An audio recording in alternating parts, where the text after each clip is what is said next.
Welcome to Dreamscribe, your companion on the journey to peaceful sleep. Before you drift off, don't forget to like and subscribe. It helps this calming community grow. Where in the world are you tuning in from? I've always been the type of person who enjoys long, solitary road trips. The hum of the engine, the rhythm of the tires against the asphalt, and the quiet stretch of the open road. It's all calming, almost meditative. There's something about the isolation that gives me a sense of peace. It's just me, the road, and the world unfolding around me. Maybe it's a way to escape from the daily grind, from the noise, the deadlines, the expectations. I had recently bought an old RV. It wasn't anything fancy, just a vintage model that had seen better days, but to me it was perfect. A home on wheels. A place where I could go wherever I wanted, without anyone telling me where I should be or when I should be there. I had spent months preparing for this trip, planning my route, making sure everything was in working order. The idea was simple: head out of the city, find a quiet place, and spend some time just being. That first night on the road, I found myself on a stretch of highway I'd never been on before. There were no cities in sight, just miles of open land stretching out into the darkness. I parked the RV in a small, secluded rest area, the kind you barely notice unless you're really looking for it. The only sound was the gentle rustle of the wind and the occasional chirp of crickets. It was peaceful, just the way I liked it. I made a cup of coffee, sat in the driver's seat, and gazed out the windshield at the empty road ahead. I was alone, but in a way I liked it that way. It was easier to think, easier to breathe when the world around you was quiet. As the night wore on, the stillness settled into a comforting silence. The only light came from the moon, casting long shadows across the barren landscape. But as I settled into my bed for the night, something felt off. It was subtle, at first, nothing I could put my finger on. I checked the locks on the doors and windows out of habit. Everything seemed normal. The usual sounds of the night were there: the hum of the RV's engine cooling down, the wind against the roof, the distant howl of a coyote. Yet, as I lay there, staring up at the ceiling, I couldn't shake the feeling that something was wrong. I turned onto my side, trying to get comfortable. That's when I heard it. A soft knocking sound. It was faint at first, almost imperceptible, like someone tapping gently on a door. But it was coming from inside the RV. I froze. I've never been the kind of person to jump at every little sound. I mean, after all, I've spent countless nights in strange places and heard every kind of noise you can imagine. Branches scraping against the side of the RV, the wind rattling the windows, the low growl of an animal somewhere nearby. But this was different. This sound was deliberate, purposeful. It was as if something, or someone, was knocking from inside the walls of the RV itself. My first thought was that it was just the wind. Maybe a piece of furniture had shifted, or something had fallen in the cargo hold. I tried to rationalize it, but as the knocking persisted, it grew louder, more insistent.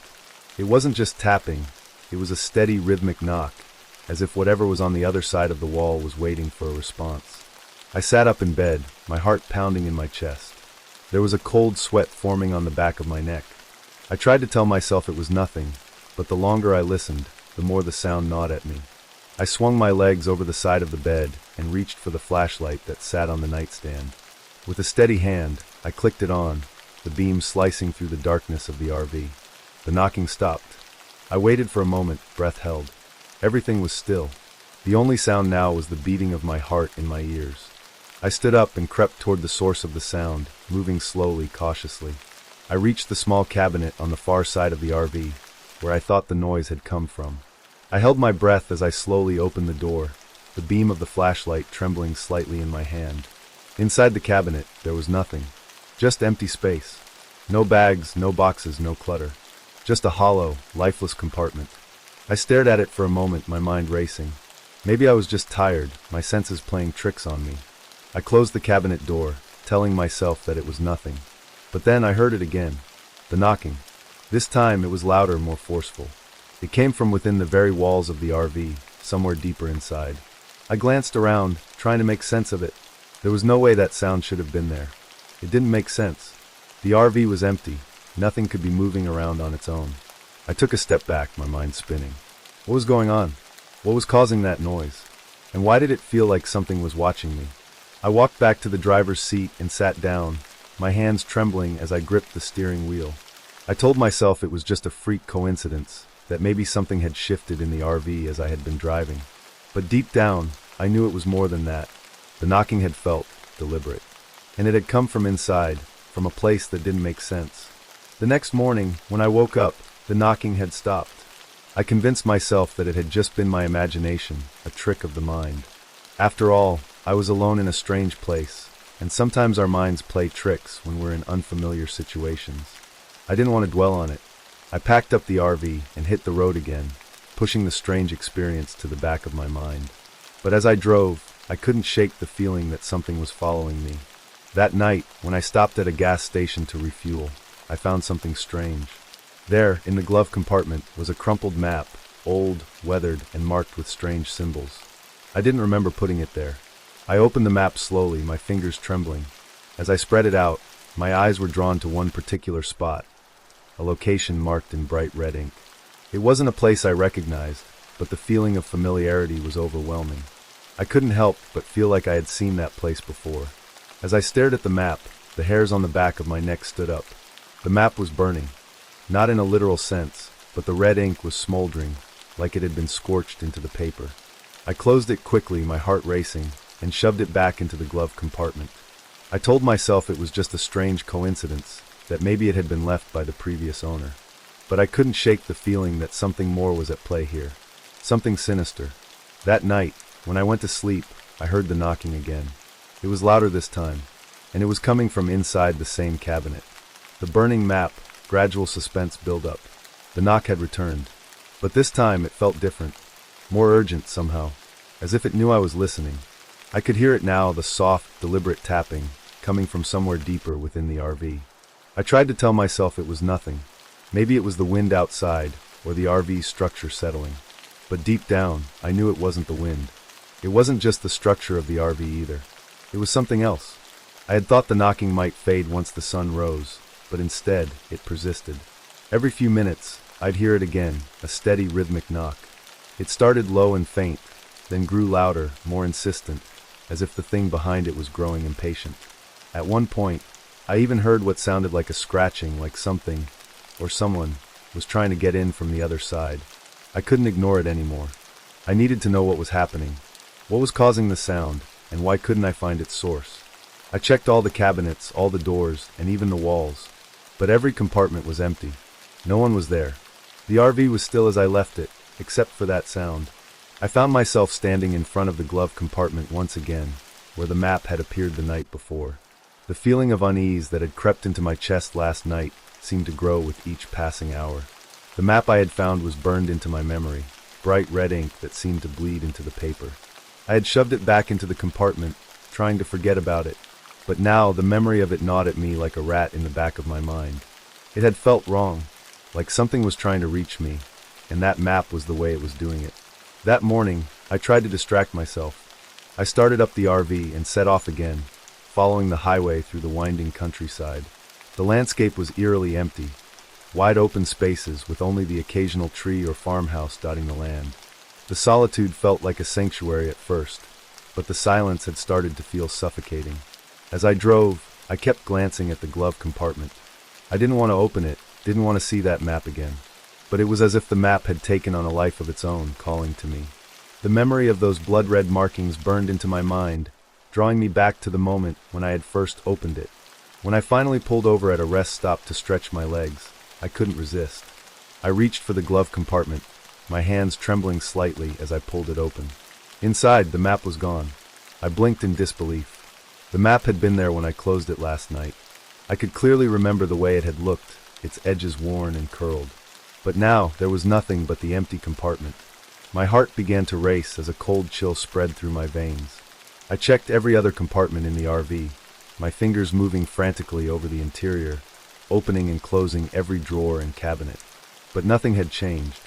It was just an empty shell, devoid of any explanation.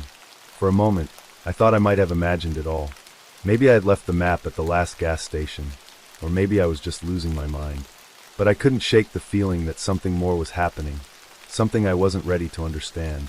That night, the knocking started again, louder than ever. But this time, I could feel it in my bones. It wasn't just a sound, it was a presence. Something was out there, waiting for me.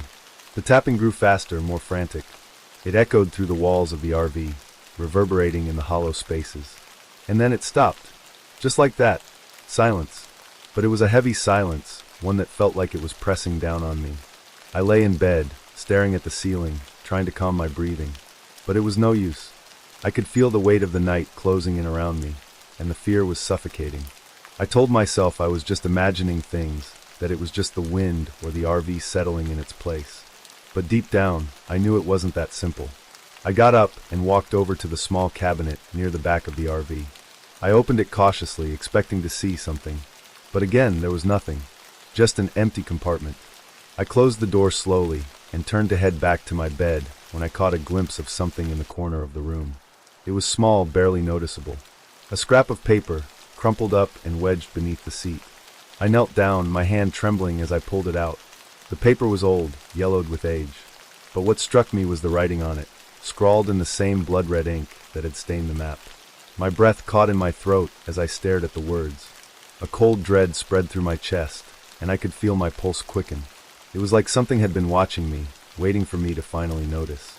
I wasn't just being haunted by the knocking. I was being stalked, and I was no longer in control of the situation. The knocking resumed, but this time it was different. The sound wasn't coming from the walls. It was coming from inside the cabinet. I rushed over to it, heart pounding in my ears. I yanked the door open with all my strength, expecting to see something, anything, that might explain the noise. But once again, there was nothing. Just the empty shelves. Except this time, there was a single piece of paper inside, resting in the corner. I couldn't help but feel a strange pull toward it. My fingers moved without my consent, and I grabbed the paper, unfolding it carefully. It was a map again, but this one was different. This one was fresh. The ink was still wet, and it was marked with locations. Locations that I had never been to, and yet they were familiar. I recognized the names, places I'd never visited, but somehow felt like I had been there before. The ink was bright red, almost glowing in the dim light of the RV, and at the center of it all, there was a symbol. A symbol I couldn't make sense of, but one that seemed to pulse with a dark, unnatural energy. I felt my stomach churn as I looked at the map. It didn't make sense. It couldn't make sense. How had it appeared here? How had it found its way into the RV? And then I realized something. It wasn't just the map that was changing, it was me. Each time I looked at it, the ink seemed to darken. The names of the places began to shift and change, like the map was alive, adapting to something to me. The more I looked at it, the more I felt something pulling me toward those locations, like the map was calling me. As if I had no choice but to follow the path it laid out before me. It was no longer a question of if I was being haunted. I was being led somewhere. Somewhere I had to go. Somewhere I had already been, whether I remembered it or not. But why me? And what would happen if I followed the map? I could feel my breath quickening. The air around me grew colder, the shadows deeper. And the knocking? It was still there. Louder. Closer. Until it felt like it was right outside the RV, waiting for me to make the next move. And just like that, I knew. I wasn't the one in control anymore. The burning map, the unexplainable intensifies. The knocking had stopped, but the silence was more oppressive than any sound could ever be. I sat in the small living area of the RV, my eyes fixed on the map spread out in front of me. The same map that had appeared mysteriously in the glove compartment. It was still marked with those same blood-red ink stains, the names of towns and landmarks I'd never been to, and the symbol in the middle, dark and foreboding. But now something was different. The map was no longer just a passive object.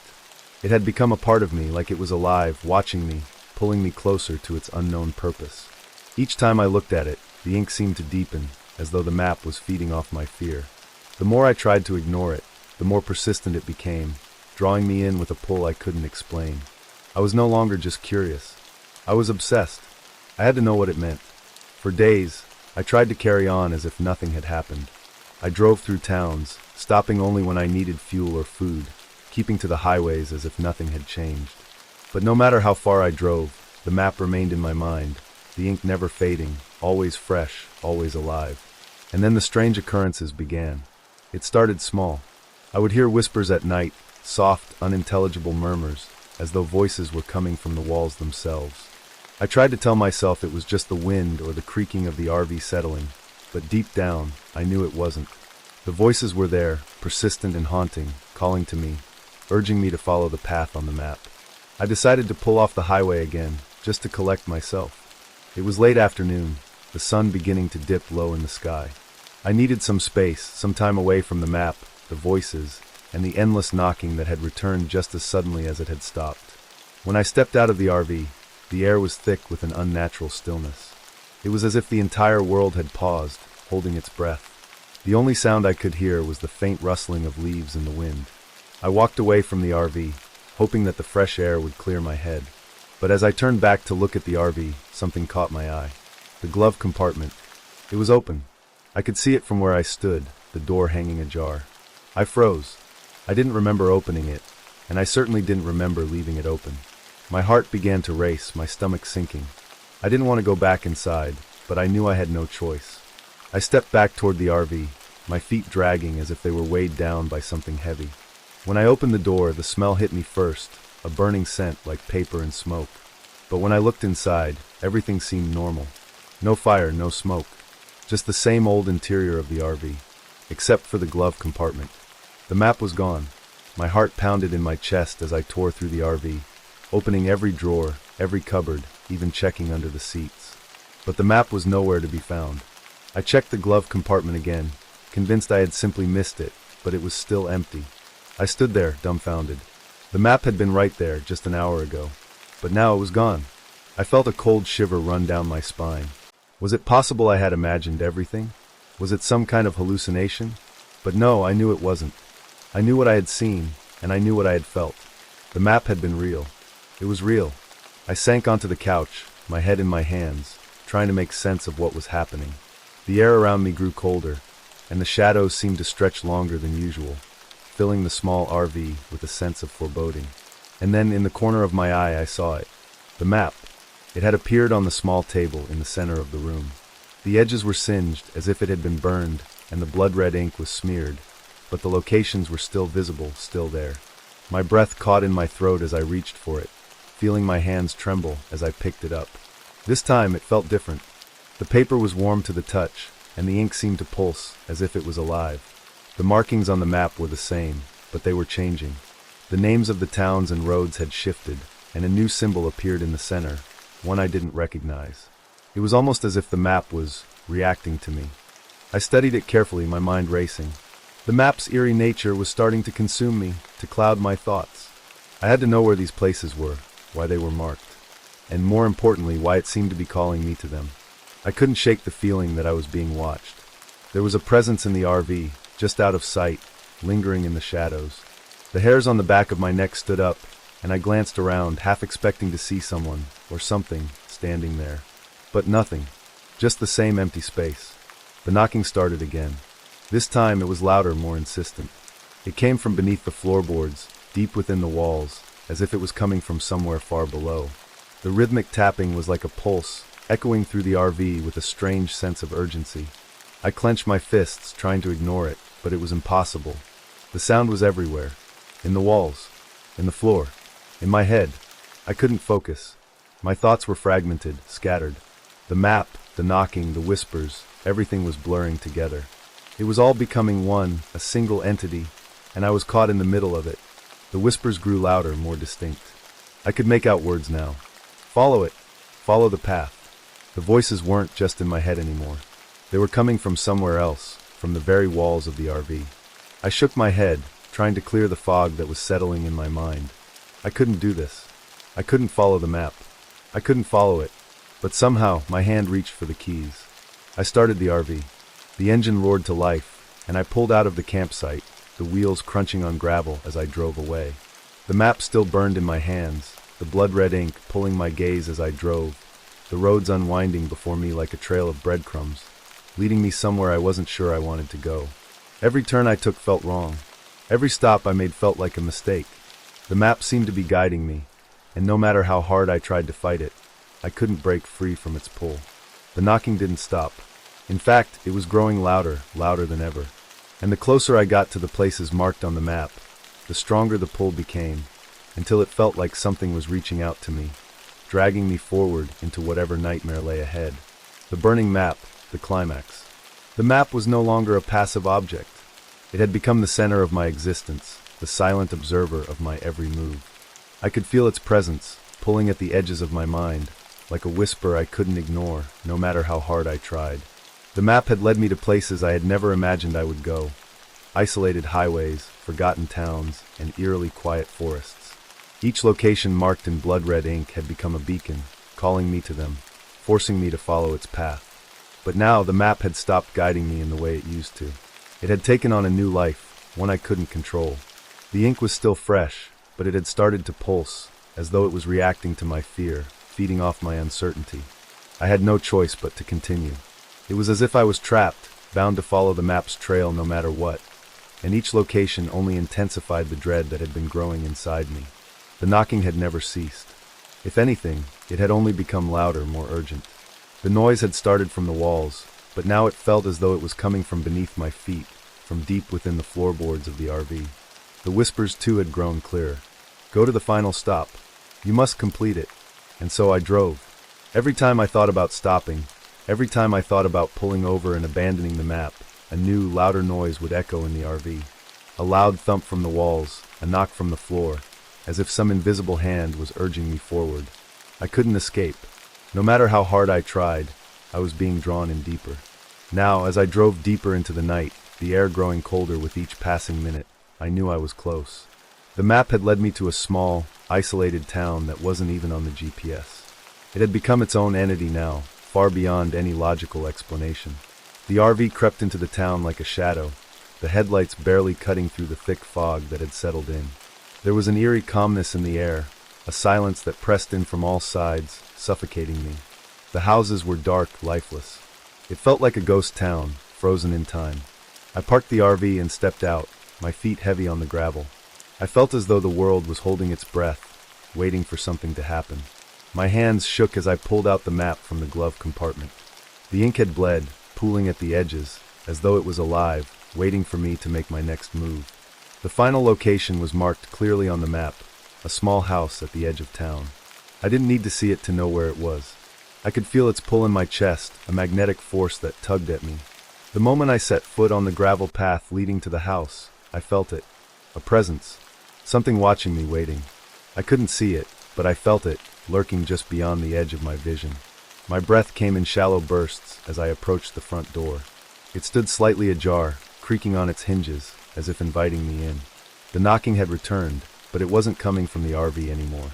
It was coming from within the house, a steady, rhythmic sound that echoed from deep inside. My heart raced as I stepped inside, the wooden floor groaning beneath my weight. The air was thick with the scent of decay, the stale smell of something long forgotten. The walls were bare, save for the shadows that seemed to cling to them, as if they were alive. I moved cautiously through the house, each step feeling heavier than the last. The knocking grew louder, more frantic, coming from the direction of the basement. It was as though something was begging to be freed. I didn't want to go to the basement. Everything in me screamed to turn around, to leave. But the map had led me here. I had no choice but to follow. I descended into the darkness, the air growing colder with each step. The wooden steps creaked beneath my weight, as if they too were protesting my presence.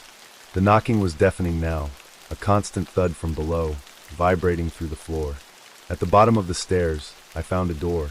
It was old, covered in layers of peeling paint, the wood warped with age.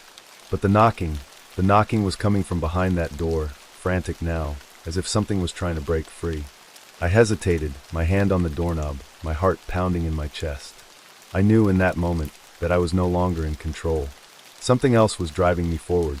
I was a puppet, and the map was the invisible hand pulling the strings. I opened the door. What I saw inside was like a nightmare. The basement was empty, save for a single, old-fashioned chest sitting in the center of the room. But it wasn't the chest that made my blood run cold. It was the figure standing next to it. A man. No, something that looked like a man. Tall, gaunt, his skin ashen and stretched tight over his bones. His eyes were hollow, empty sockets that seemed to pierce right through me. His mouth moved, but no sound came out, just the steady knocking from the chest. Then I saw it. The chest was moving. It was shaking, as if something was trying to get out, the knocking coming from inside. I couldn't move. I couldn't breathe.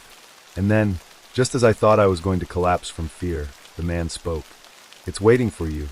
The words were cold, lifeless, and they sent a chill down my spine. The knocking intensified, and the chest burst open, splintering in all directions. I screamed, stumbling back as something crawled out. It was impossible. Horrific. But there it was. The thing that had been knocking. The thing that had been following me. The creature that had been hidden inside the chest. It was no longer just a figment of my imagination. It was real, and it was coming for me. The thing was grotesque, a mass of limbs and twisted, contorted features. Its face was a blur, a shadow of itself, but its eyes, those eyes were the same blood-red ink that marked the map. It reached for me with long, spindly fingers, its touch burning with an unnatural heat. I tried to run, but my legs wouldn't move. I was frozen, paralyzed by fear, by the reality of what was happening. The map. It had led me here. It had called me, guided me, and now it was taking everything from me. I reached for the map in my pocket, the only thing I could think to do. But when I pulled it out, the blood-red ink had disappeared. There were no more markings, no more locations. The map was blank, empty, as if it had never existed at all. The creature's fingers brushed against my arm, its touch searing into my skin. The pain was unbearable, and I screamed, but the sound was muffled, lost in the void of the basement. And then nothing. The world went dark. The map was gone. The burning map, the open-ended conclusion. I don't know how long I stood there, staring at the now empty chest in the dark basement. The creature, if it could even be called that, was gone. The man who had whispered those chilling words, "It's waiting for you," was no longer in sight. But his voice still echoed in my mind, and that horrid knocking, the sound of it, that rhythmic tapping, it was still there, rattling my skull. I could hear it now, even as I stood in the silence, alone in the basement. But was I truly alone? I staggered backward, the cool air against my face doing nothing to quell the feverish heat coursing through my body. My heart was pounding, the sound so loud in my ears that it almost drowned out everything else. I could still feel the heat of the creature's touch, its fingers grazing my arm like a burn that wouldn't fade. The map. I pulled it out of my pocket again, desperate for some sort of clue, some shred of understanding. But when I unfolded it, I was met with nothing but emptiness. The ink was gone. The red lines had vanished, leaving behind blank, lifeless paper. It felt wrong, like I had been tricked into believing that this map had power, that it had a purpose. And yet, I couldn't shake the feeling that it was still with me, somehow, that it had never left. I had to get out of there. I turned and ran up the stairs, my legs shaking so violently I nearly tripped. Every footstep I took seemed to echo around the house, bouncing off the walls and making the silence feel suffocating. The knocking was still there, growing louder, coming from everywhere and nowhere. I couldn't escape it. It was inside me now, in my mind, in my blood. I burst out the front door into the cold night air, gasping for breath. The fog had thickened since I had entered the house, swirling around my feet like it had a mind of its own. I could feel it wrapping around me, like the world was closing in, trapping me in a place where nothing was real. Was any of this real? I looked back at the house. The dark windows stared back at me, lifeless and empty, but I felt watched. It was as if I could still sense the presence of the creature, the thing that had emerged from the chest. Its shadow lingered, just beyond my vision, pulling at my thoughts. I tried to focus. I had to get to the RV. I needed to leave. I couldn't stay here, not after what I'd seen. But my legs felt heavy, as though the earth itself was trying to drag me down, to hold me in place. Every step was a battle, a fight against something I couldn't see, something I couldn't escape. When I reached the RV, I pulled open the door, the familiar scent of the interior greeting me like an old friend. But even here, I couldn't escape. The map wasn't in the glove compartment anymore. It wasn't anywhere. A deep, unsettling silence filled the RV, but it wasn't a comforting silence. It was the kind of silence that makes you question whether you're truly alone, or if something is waiting just out of sight, something that has been following you from the moment you set foot in that cursed town. I sat in the driver's seat, my hands shaking as I gripped the wheel. My mind was racing, but I couldn't think clearly. I couldn't make sense of what had happened. What was real? What wasn't? Had I truly seen the creature? Had the map? Had it really guided me all this way, or was it my mind unraveling, playing tricks on me? I tried to start the engine, but the RV refused to turn over. My heart skipped a beat. I turned the key again, more forcefully this time, but nothing. The engine sputtered, but didn't start. I slammed my fist against the dashboard in frustration, but it was when I pulled my hand away that I noticed something small and unsettling. A drop of red ink, dripping onto the leather seat. I froze. My breath caught in my throat as I stared at the red mark, my eyes wide with terror. It couldn't be. The map, it was gone. The ink had disappeared. So why was it here? How was it still here? I reached for the seat, running my fingers over the stain. The ink was cold. It didn't feel like ink at all. It felt like something else, something alive. And then, as I pulled my hand away, I saw it. The map. It was back. But this time, it wasn't in the glove compartment. No, it was right there, resting on the dashboard in front of me, as if it had never left. And it was different. The ink, it had changed. It was darker now, more vivid, more alive. The edges seemed to move, twisting and curling, as if they were reacting to my touch, like it had a mind of its own. I opened it slowly, my heart racing in my chest. I could see the red marks now, but they weren't just on the paper, they were moving. They were crawling across the page, spiraling out, expanding as if the map itself was breathing. There was a new location marked, one I hadn't seen before. The map was telling me to go somewhere. Again. But I couldn't. I couldn't keep following it. I couldn't keep letting it control me, lead me deeper into whatever madness it had started. I closed the map, shoving it back into the glove compartment. But the moment my fingers left it, the knocking began again. It was louder this time, more urgent. It was coming from the back of the RV, the walls, the floor, everywhere. It was like the RV itself had become a living entity, trying to get to me. I could hear the soft whispers again, those chilling words. Go to the final stop. It's waiting. I grabbed the keys, trying once more to start the engine. My breath was ragged, my hands slick with sweat. I was done. I needed to leave this place. I needed to escape. But the RV wouldn't start. And then I heard it. The unmistakable sound of a door opening behind me. I didn't turn around. I couldn't. Because I knew what was there. The creature, the man, whatever it was in the RV with me now. And this time, there would be no escape. The knocking continued, louder, closer. The whispers surrounded me, filling the air, vibrating in my skull. It's waiting for you. You cannot leave. I clutched the steering wheel, my hands numb, my body frozen. The map was gone now, but I could still hear it. It was still with me. I wasn't alone, and I never would be again. Next story. There's something about long drives that feel almost peaceful. The steady hum of tires against asphalt, the endless stretch of the road, and the familiarity of the wheel beneath your hands. It's supposed to be relaxing, right?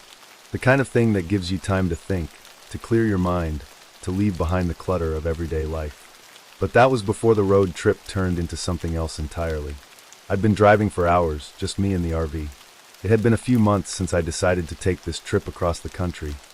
Just a way to get away, escape the noise, the stress. The RV was an old model, but it had its charm. It smelled like musty leather and faintly of the gasoline that fueled its heart. To most, it might have looked like a relic from another era, but to me it was perfect. It had everything I needed, a bed, a kitchen, a small bathroom. All I had to do was follow the road, find the next destination, and keep driving. It started off innocently enough. I'd hit a few small towns, stopped for gas, eaten a quick meal in greasy diners. No rush, no hurry. The RV made the trip feel like a kind of timeless escape, a slower pace, where I could finally relax. But then things began to shift. It wasn't anything drastic at first, just the smallest details that wouldn't register with anyone else. It was the way the road signs seemed to repeat themselves. I'd pass one, and then minutes later, I'd pass it again. A faded sign for a truck stop. A worn-out billboard advertising some local restaurant. They were always in the same places, like some kind of strange, endless loop. At first, I shrugged it off. It could have been the exhaustion or the isolation of driving through the night. The mind plays tricks when it's tired, right? But then it happened again. I turned a corner, expecting to see the open highway ahead of me, the road stretching into the distance. Instead, I found myself at the same dead-end road I'd passed just moments before. How? I looked around, trying to make sense of it. There was no way I could have missed the sign. It had been right there, clear as day. But now, here I was back at the same spot. I rubbed my eyes and checked the RV's GPS. It showed my location, but the screen was blank, just a blip on the map with no direction. I stared at it for a long moment, trying to process what I was seeing. My heart began to race, and I took a deep breath to calm myself. I was tired, of course. Maybe I was just getting a little too absorbed in the drive. After all, I hadn't planned on stopping anytime soon. But then I looked ahead again. The road, my road, was stretching out before me, the same as it had before. It was impossible. I couldn't shake the feeling that something wasn't right. The air inside the RV felt colder than before, like it had suddenly shifted in temperature. I turned on the heater, but it did little to help. The sensation of being watched crept up my spine. I quickly dismissed it. It was nothing, just nerves. A glance in the rearview mirror revealed nothing unusual. The road behind me was empty, like it had been all along. So why did it feel like I wasn't alone? I decided to keep driving. I had to get out of here, make some distance. I put the RV back in gear and started moving forward, taking the same turn as before, hoping it was just some kind of strange fluke. But as I rounded the corner, there it was again. The same dead-end road. How could that be possible? I slammed my hand on the wheel, frustration boiling inside me. The road had been clear, open, and yet I kept coming back, over and over. I got out of the RV, my boots hitting the gravel with a sharp crunch. The air felt wrong, thick and still, as if the world itself had stopped spinning. I looked around, hoping to spot something familiar that would explain what was happening. Nothing. I had to get out. I had to leave. But no matter how far I drove, no matter what direction I took, it didn't matter. The road always brought me back to this exact spot. The dead-end road. A strange sense of déjà vu washed over me. It was as if I had been here before, and yet there was no possible way for that to be true. But the feeling was undeniable. I wasn't alone on this road. I climbed back into the RV, trying to ignore the creeping anxiety that seemed to settle deeper into my bones with each passing minute. Maybe I had missed something. Maybe I had made a wrong turn. Maybe the map was malfunctioning. It was all simple enough to explain away, right? Just a couple of odd occurrences, nothing more. But the road kept pulling me in. It kept twisting me back to where I had started, each time a little more forcefully, as though something was guiding my every move. I turned the key in the ignition, the RV engine growling to life beneath me. I glanced at the rearview mirror. The dead-end road seemed to mock me. The next few hours passed by in a blur. I tried to focus on the road, to ignore the unsettling pull that tugged at me. But as the night deepened, the RV began to feel different. The strange sensation of being watched crept in again, like someone, or something, was sitting in the back, waiting for me to look. I'd glance over my shoulder, but no one was there. Yet the feeling persisted, growing stronger as the night wore on. It wasn't until the sound came. At first, I thought it was just the wind, or maybe the rustle of the trees, the occasional scrape of branches against the roof of the RV. But no, this sound was different. It was a sharp, unmistakable knock. It came from the back. I froze. My breath caught in my throat. For a moment, I couldn't move. The sound came again, a knock, low and deliberate. I turned to look. Nothing. I couldn't explain it. I had checked the cabinets earlier, when I first noticed the feeling of being watched. They were all empty. Nothing inside them. But the knocking continued, growing louder with each passing second, as if the RV itself were alive. It was the kind of sound you couldn't ignore, and yet I wanted to. The more I tried to convince myself it was nothing, the more the unease in my chest grew. The RV was no longer just a vehicle. It had become something else, something that didn't want me to leave. The second I decided to keep driving, something shifted in the air. The highway ahead stretched endlessly, but now it felt heavier, as though the miles before me were dragging, pulling me back. The road seemed to be playing some cruel game, like I was being led into a trap, though I couldn't say why or how. I kept my eyes glued to the road, hoping to escape the feeling that something was wrong. The trees on the side of the highway swayed with the wind, their leaves rustling in the night. It should have been calming, peaceful even, but the sound of the leaves brushing against one another only added to the growing sense of unease creeping into my bones. I told myself it was nothing, just fatigue, just a few odd coincidences. There were plenty of explanations for why everything seemed so off. But that didn't stop the creeping feeling from settling deeper inside me. The air inside the RV was cold now, unnaturally cold for a summer night. I turned the heat up again, but the chill never seemed to leave, like the RV itself had absorbed something darker. I glanced in the rearview mirror, expecting to see the familiar emptiness of the road behind me, but what I saw instead sent a chill down my spine. The familiar signs of a town I had passed hours ago, signs I had already left far behind, were now clearly visible in the reflection. I slammed on the brakes. The RV lurched forward with a violent jerk, the tires screeching as I fought to regain control. My heart pounded in my chest, my pulse quickening as I stared at the rearview mirror, willing it to show me something different. The signs were gone. Just the road, empty and dark, stretching on forever behind me. I tried to steady my breathing, but I couldn't shake the feeling that something was pulling me back. That I wasn't driving my RV anymore. I was being driven. The wheel felt too firm beneath my hands, the engine humming like it had a mind of its own. I didn't stop. I couldn't stop. But the next few miles were a blur of disorientation. I tried to focus on the road, tried to make sense of the twists and turns, but it was like I was stuck in some kind of loop. Every time I thought I was getting closer to something familiar, the world around me seemed to fold back in on itself. I looked ahead, and yet the road never seemed to change. There was only this endless stretch of darkness. I checked the clock on the dashboard.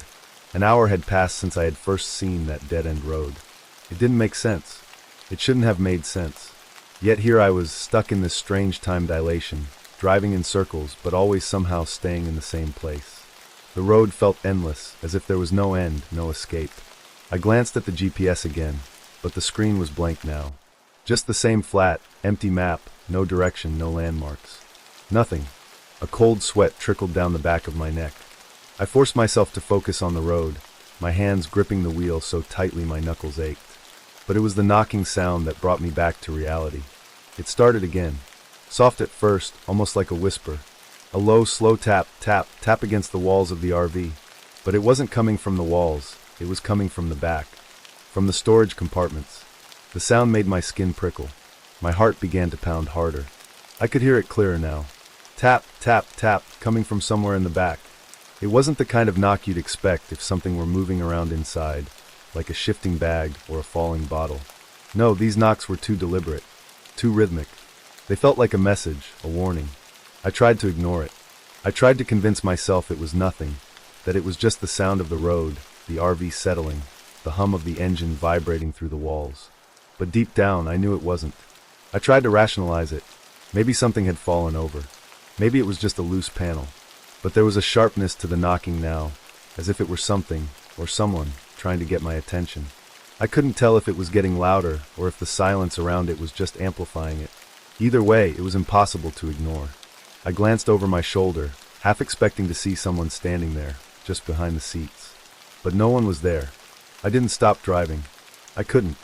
But every time the knocking echoed in the quiet of the RV, it was like the world around me shrank. The road, the trees, the night, they all seemed to close in on me, pressing down, suffocating me. I thought about pulling over, maybe getting out of the RV, stepping away from the noise. But what if it followed me? What if I got out and it followed me into the night? The thought made me feel sick. The knocking continued, steady and unyielding, as if it were mocking me. I gritted my teeth and tried to push it out of my mind.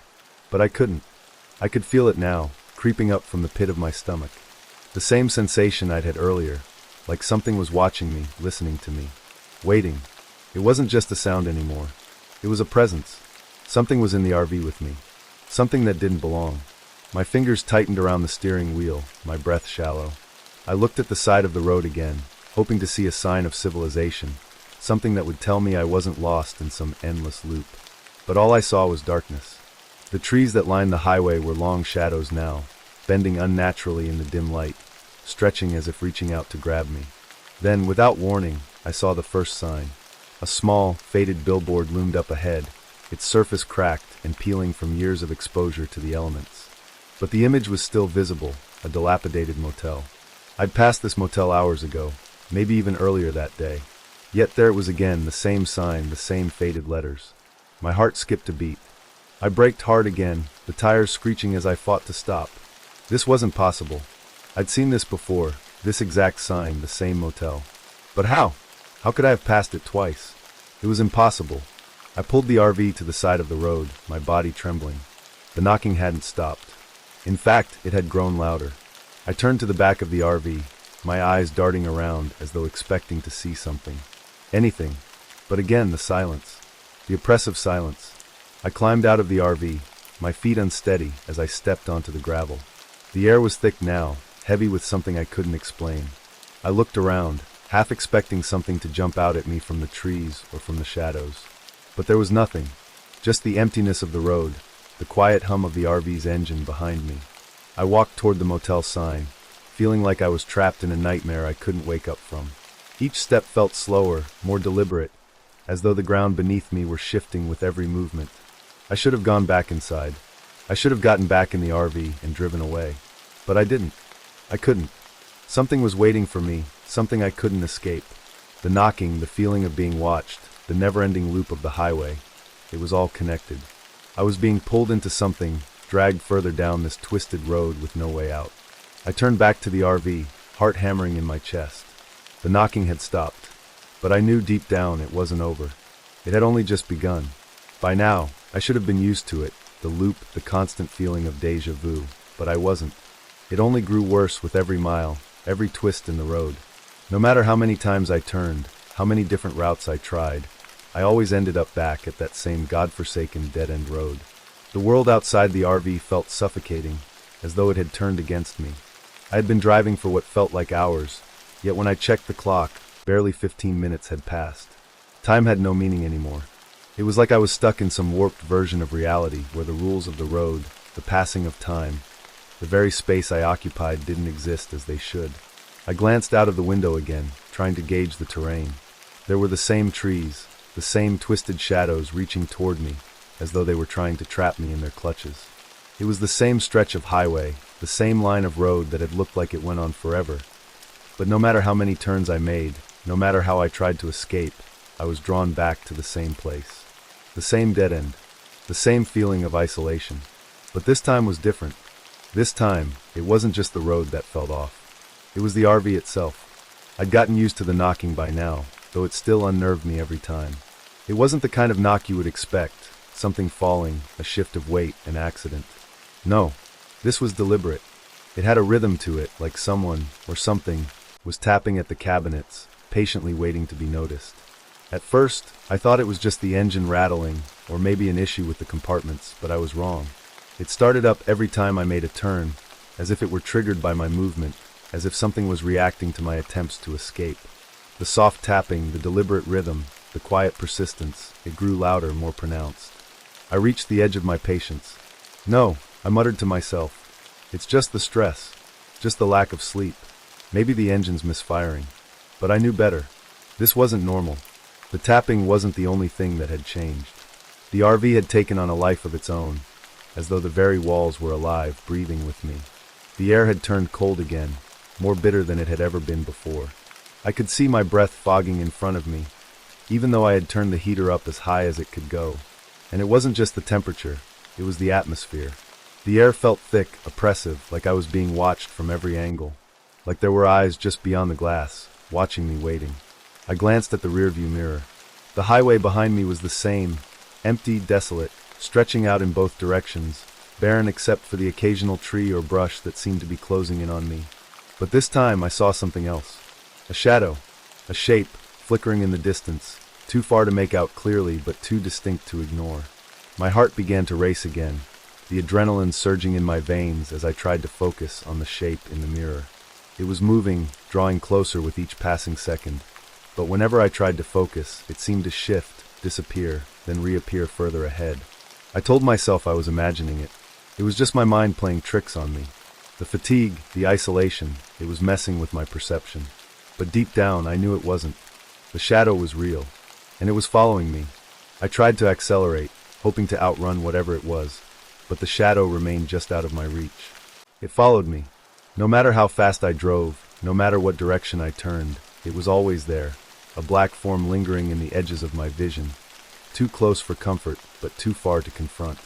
That's when the knocking started again. Louder, harder.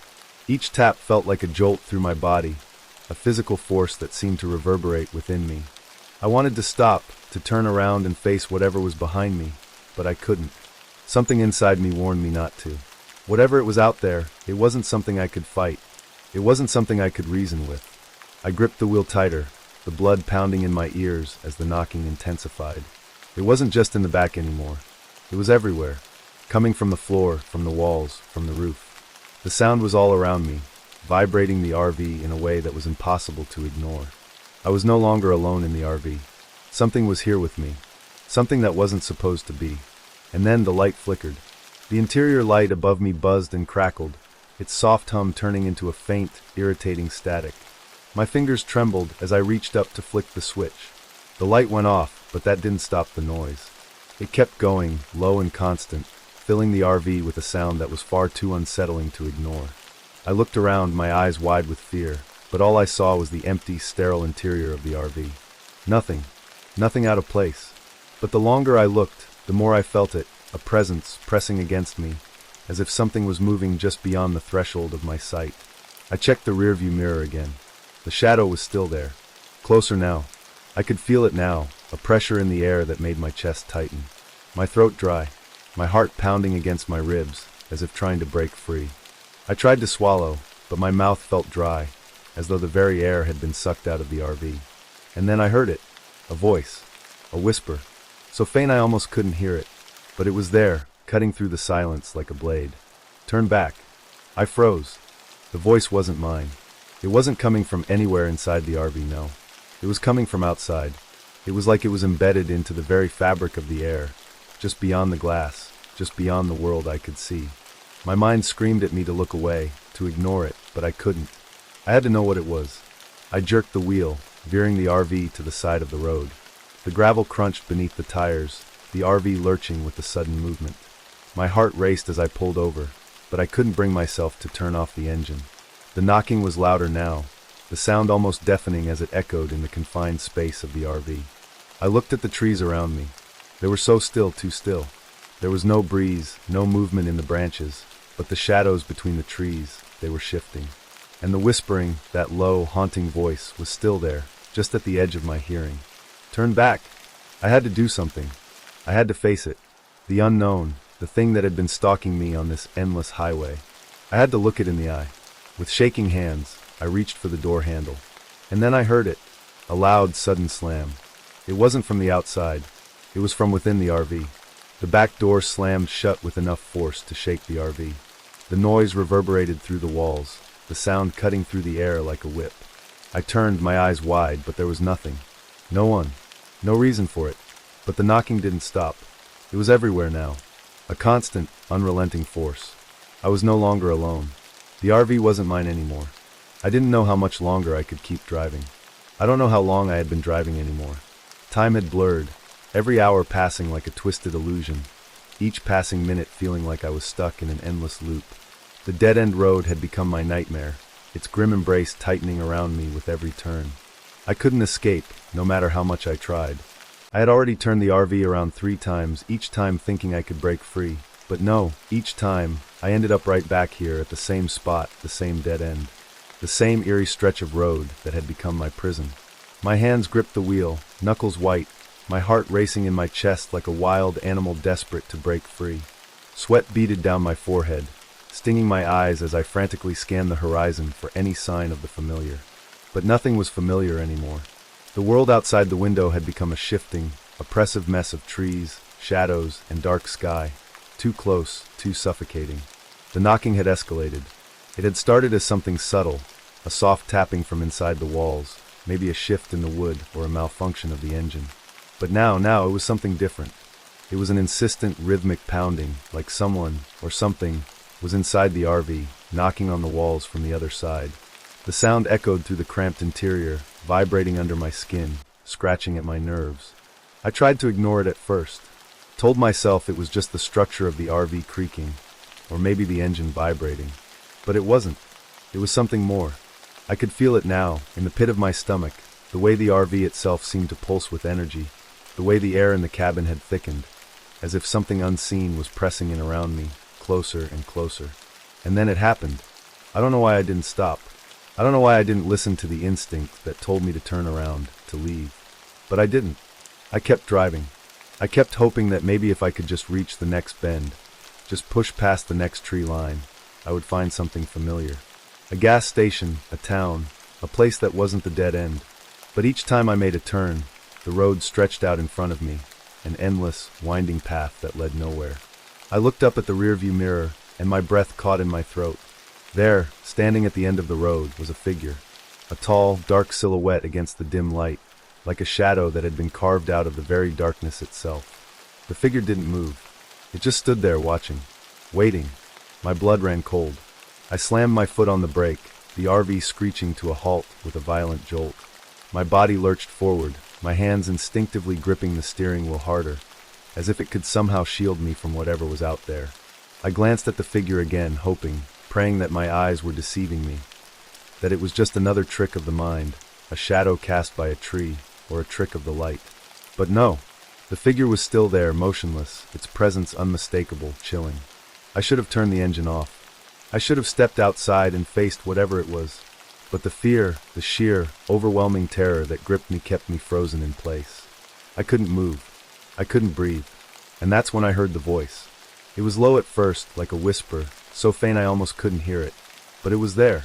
In the silence, it was there. It was like the voice was coming from everywhere, surrounding me, infiltrating my thoughts. Turn around. I didn't want to. I didn't want to give in, to follow the command, to listen to whatever was out there. But the words, they felt like a pull, like an invisible hand reaching into my chest and twisting my heart. I couldn't ignore it. I turned the key, the engine sputtering as it came back to life, and I eased my foot off the brake. The RV rolled forward slowly, my hands shaking as I gripped the wheel. I tried to ignore the knocking that was now pounding on every surface of the RV, trying to block out the sound that was growing louder and more frantic with every passing second. The figure remained there in the distance, unmoving, just watching. As I drove closer, I could feel my heart beat faster, the air growing colder, thicker. The shadows around the figure seemed to move, to stretch and twist, like they were alive, reaching out for me. And then, just as I reached the point where the figure should have been, it was gone. I slammed on the brakes again, my eyes frantically searching the road ahead, the trees, the empty stretch of asphalt. There was nothing. No figure. No shape. Just the eerie, empty silence. But I wasn't alone. I felt it then. A presence, something moving around me, something watching. The air grew even colder, the temperature dropping so fast that I could see my breath fogging in front of me, despite the heat blasting from the vents. I could hear something too. A low whispering sound, like wind through the trees, but it wasn't wind. It was a voice. The voice was clear now. It wasn't faint. It wasn't a whisper. It was a scream. Turn around before it's too late.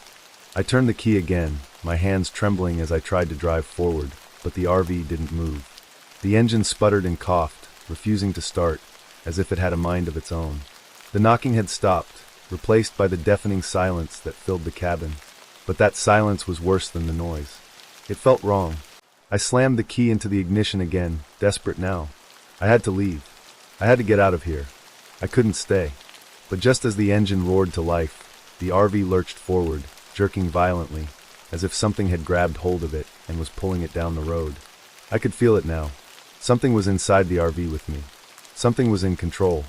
The lights flickered, and for just a moment, everything went dark. When they came back on, the cabin was filled with a low, guttural growl, an inhuman sound that echoed through the RV like the rumble of thunder before a storm. My heart hammered in my chest, and I could barely breathe. The knocking returned. But this time, it wasn't just knocking. It was scratching. Scratching at the walls, at the doors, at the floor. Scratching from the inside, as if something was desperately trying to escape. The RV shuddered with each scratch, the entire structure groaning under the strain. I turned, expecting to see the doors burst open, to see whatever was inside reveal itself. But no, there was nothing. Nothing except the sound of the scratching, growing louder, closer. It was then that I realized the truth. I wasn't just driving down the road anymore. I wasn't in control. The RV wasn't just a vehicle. It had become a part of the nightmare, a living, breathing entity that was driving me towards something I couldn't escape. And then the knocking stopped. Everything went silent, and I knew deep down that I had driven myself straight into the heart of the horror. The sound of the engine was the only thing that filled the cabin now. The familiar hum of the RV's engine, the monotonous droning that had once been comforting, now felt hollow. The shadows outside seemed to stretch and bend in unnatural ways, pooling together in the periphery of my vision, creating dark shapes that flickered and vanished as quickly as they appeared. I couldn't be sure if I was seeing things, or if the very road itself was warping, but something wasn't right. The silence had returned, as oppressive and deafening as the endless knocking from earlier. There was no longer a figure at the end of the road, no more strange whispers in the air, no more pounding or scratching. Just an overwhelming stillness that clung to the air like smoke. I had driven for what felt like hours, the road ahead as unchanging as ever, but I couldn't shake the feeling that I was no longer in control. I couldn't remember the last time I had felt in control of anything, not with the constant feeling that something unseen was watching me. Every turn, every mile felt like a trap, a cycle I couldn't escape. It was as if the road itself was alive with something dark, something that knew me, knew my fears, my every move. It had all started innocently enough. A simple road trip to clear my head, to get away from everything. I had hoped that driving through the countryside would help me find some peace, some space to think. But now, the road was nothing more than a twisted, endless loop of despair. I couldn't shake the feeling that I was being drawn into something far greater than I could understand. My thoughts were jumbled, my mind slipping further and further away from reality. What was real anymore? Was this just some cruel trick of the mind? Or had I truly driven myself into a place that existed outside of time and space? I glanced in the rearview mirror again, but it was different this time. The reflection in the mirror wasn't mine. It was distorted, a dark blur of shadows and shapes. My heart skipped a beat, but I forced myself to look away. No, this wasn't happening. I was just tired, just exhausted. That's all. But deep down, I knew it wasn't just exhaustion. I had crossed a line somewhere. Somewhere between the sanity I once had and the madness that was now creeping in, bit by bit. It had started with the knocks, the whispering voice, the figure that had appeared and vanished like a ghost. But now I was trapped in this unending cycle. No matter how far I drove, no matter how many turns I made, I always ended up in the same spot, the dead-end road. I wanted to scream, to fight back, but I was too tired, too terrified. My muscles ached, my eyes stung, and my brain felt as if it was slowly unraveling. I needed to stop. I needed to get out of this nightmare. I slammed on the brakes. The RV lurched forward, the sudden stop almost throwing me against the steering wheel. For a moment, the silence was deafening, as if the very world itself had frozen. I took a shaky breath and looked around. I couldn't stop now, not after everything that had happened, but I had to. I needed to face whatever was out there, whatever was controlling this endless road. I opened the door and stepped outside, my legs unsteady beneath me, my breath shallow in the cold night air. The world felt different now, sharper, more alive with the sound of the wind rustling through the trees. The air was heavy with the scent of pine and earth, but there was something else in it, something bitter, like the taste of metal on the tongue. I didn't know how to describe it, but it was there. The air was wrong. The road stretched out before me, endless and empty. The darkness seemed to fold in on itself, warping the landscape, as if the very fabric of reality was bending. The trees lined the road like silent sentinels, watching, waiting. But for what? I took a step forward, my feet dragging on the gravel, and that's when I heard it. A whisper, so faint it was almost inaudible, like a breath brushing against my ear. Turn around. It was the same voice I had heard before, the one that had whispered in the RV, urging me to stop, to turn around. But now it wasn't just a voice. It felt like it was coming from within me, like the very thoughts in my head weren't mine at all. I shook my head, trying to push the voice away, but it grew louder. The whispering became a low, guttural murmur, like a chant, a dark hymn that filled the air around me. I tried to block it out, tried to ignore the feeling of something cold and sharp slithering through my mind, but it was no use. The more I resisted, the more it seemed to claw its way deeper inside me. I staggered back, my hands gripping the side of the RV as I tried to steady myself. My heart was pounding in my chest, the panic rising like a tidal wave. I couldn't stay here. I couldn't let whatever this was consume me. I turned, stumbling back toward the RV, but as I did, something caught my eye. The road, the trees, the darkness. Everything seemed to be shifting, warping, twisting into shapes that didn't belong. The world around me was no longer just a road, or trees, or sky. It was something else, something wrong. And then, for a moment, everything stopped. The whispering ceased. The air stood still. The world around me froze. I looked up, my breath catching in my throat. The figure was standing at the end of the road again. It was the same tall, dark shape, watching me unmoving, its presence sending waves of dread through my body. The silhouette was clearer now, but not in a way that made sense. It was like the figure was both there and not there, shifting in and out of focus like a mirage. I couldn't move. I couldn't breathe. I could only stare at the figure, unable to look away, my mind screaming for me to run, but my body refusing to obey. The figure took a step forward, and then another. Each movement was slow, deliberate, like it was savoring my fear. My heart pounded in my chest, and for the first time in what felt like forever, I understood. This wasn't a road. This wasn't a place. This was something else. Something that wasn't meant to be understood. The figure stopped in front of me, its form shifting, twisting, until I couldn't tell where it ended and the darkness began. And then it spoke. You should never have come here. The voice was low, cold, like the sound of metal scraping against stone. And in that moment I knew. I knew that I hadn't just driven down this road. I hadn't just gotten lost. I had been led here, all along. I wanted to scream, to run, to get away, but I couldn't move. I was rooted to the spot, paralyzed by a fear that I had never known before. The figure leaned closer, its face now just inches from mine, its eyes dark, empty, void of anything human. "You are part of it now," it whispered, "and there is no escape." And with that, it was gone. The world around me seemed to shudder, like it was waking from a dream. The road, the trees, the sky, all of it seemed to blur and shift, like it was folding in on itself. The RV was gone. The figure was gone. The road was gone. I was left standing in a void. I don't know how long I stood there, staring into the blackness, but I could feel it, the presence, still there watching, waiting. When I finally turned back to the place where the RV had been, I wasn't sure what I expected to find. The road had vanished, and in its place, there was only darkness. The trees had been replaced by something else, something that didn't belong. And as I stood there, lost in the abyss, I understood that the road wasn't just a place. It was a thing that had claimed me. And I knew, no matter what I did, no matter where I went, I would never escape. Because the road was already inside me,